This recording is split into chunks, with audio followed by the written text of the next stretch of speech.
You are both veterans of the MCU. What made it special to revisit your characters for Thunderbolts?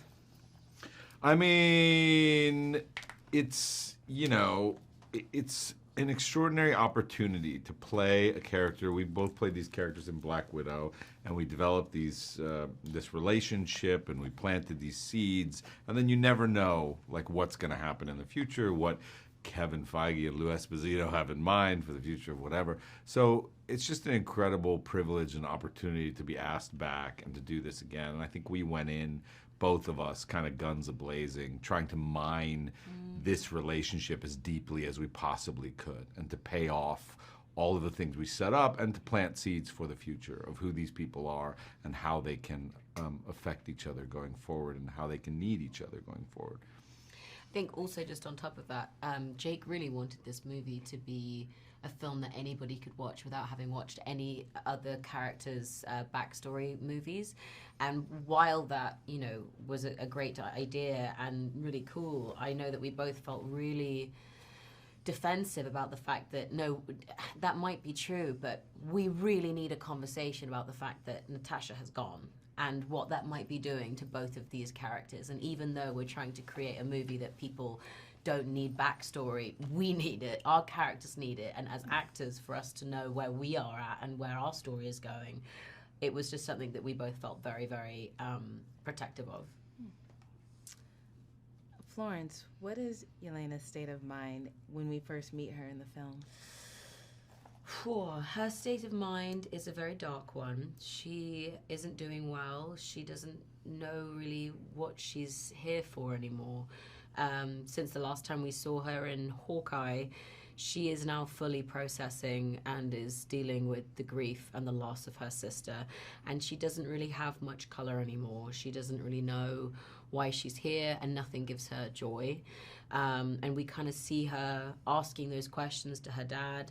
After a year of not seeing each other, we see her really trying to fumble and figure out how she can make herself want to wake up in the morning. And it's something that we watch and we all can recognize as someone that needs help. And it's through the movie and through her opening up and her being there for people that she actually begins to feel that love for life again.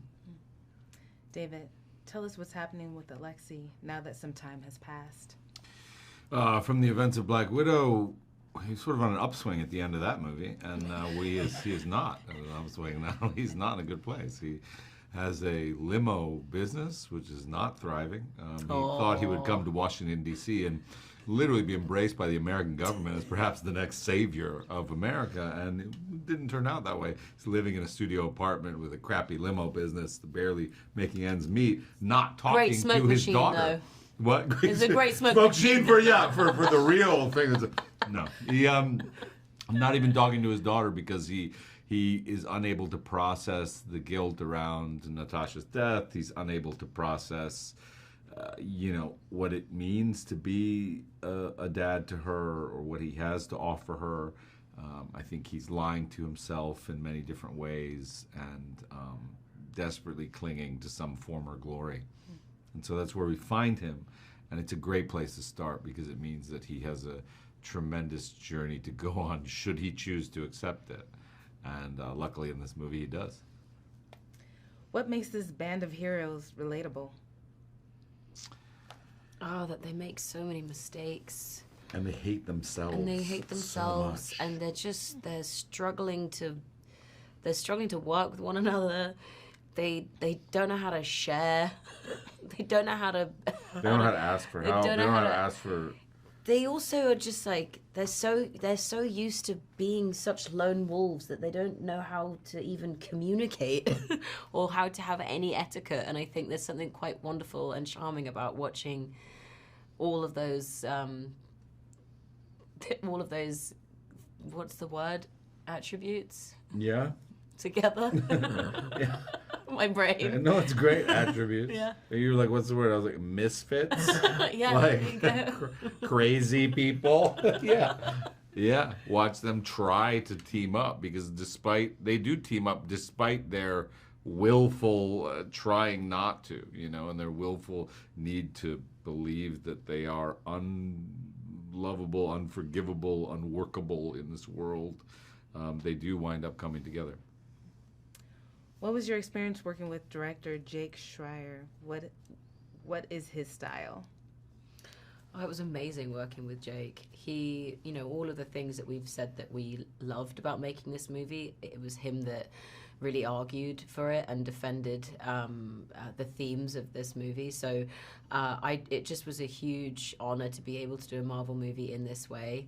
And what was he like to work with? He's such a supporter. He really believes in every single person that he hires, and he just thought that we were all great. That's what was so brilliant, was like when we'd go on set and he would ask us to do something ridiculous, because sometimes you do have to be asked to do ridiculous things on sets like these. He'd be like, now I know, but can you just trust me because you're amazing and you'll sell it? And you're like, okay, I'll do the thing. He did make us all feel very loved. So loved. And it was genuine. Like, I think he says it many times in interviews, and I believe him every time he says it, he just says, like, why'd you want to do this movie? And he's like, this cast. Yeah. He's like, can you imagine having this cast together? Yeah. And you're just like, oh yeah, you really do love us. Really like, loves and us. that's a beautiful thing to walk onto set and know that you're going to be taken care of by a director in that way and not compromised for some other department. And so it was really nice. Last question. If you could use only one word to describe this film, what would it be and why? Surprising. What about you?